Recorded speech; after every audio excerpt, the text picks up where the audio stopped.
হাবিবি hello WhatsApp brother, কি অবস্থা সবার? তো আমরা দীর্ঘদিন অপেক্ষার পর চলে যাচ্ছে আজ নাগরিয়াকান্দি ব্রিজ। আবার অনেক দিন ধরে ভাবতেছি যে আমরা বন্ধু বান্ধব মিলে নাগরিয়াকান্দি ব্রিজে যাব ঘুরতে, কিন্তু সময়ের কারণে যেতে পারতেছি না। তো অনেক দিন অপেক্ষার পর আজকে যাচ্ছি আমরা সেই নাগরিয়াকান্দি ব্রিজে, যেটা সবাই অনেকেই চিনেন, ভাইরাল জায়গা একটি, আমাদের নরসিংদীর ঐতিহ্যবাহী একটি সুন্দর একটি জায়গা, যেখানে আছে সুন্দর একটি সূর্যমুখী বাগান, যেটাতে লক্ষ লক্ষ মানুষ এখন ঘুরে বেড়াচ্ছে। তো আজকে আমাদের ব্লগটি দেখতে থাকুন এবং বিভিন্ন রকম কিছু দেখাবো ব্লগটিতে।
যেতে যেতে আমরা এখন চলে আসলাম নরসিংদী নাগরিয়াকান্দি ব্রিজে, এবং ব্রিজের পাশে দেখতে পাবেন একটি সুন্দর পার্ক রয়েছে, যেটি এখনো টিকিট দেয়নি, কিছুদিনের ভিতরে এটার টিকিট শুরু হবে।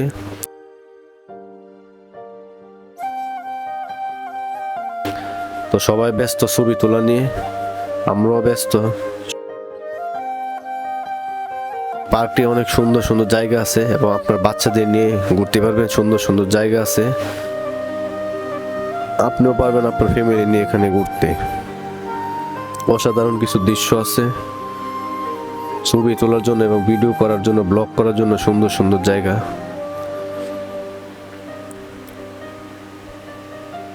তো আমরা এখানে ঘুরে সত্যি অনেক মজা পাইতেছি, অনেক ভালো দৃশ্য আছে এখানে।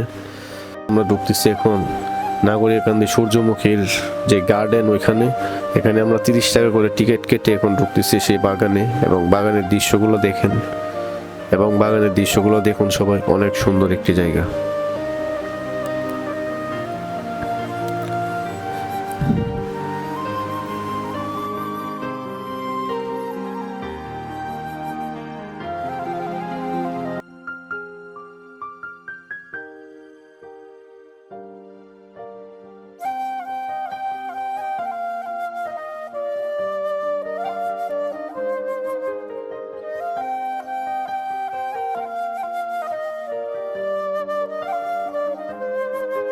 নাগরিয়াকান্দি ব্রিজে যাইতে গেলে অবশ্যই বাসে যাওয়া লাগে, কিন্তু আমরা তা করি নাই, আমরা নিজস্ব গাড়ি নিয়ে অটো করে আমরা আমাদের সাপমারা থেকে রওনা দিলাম।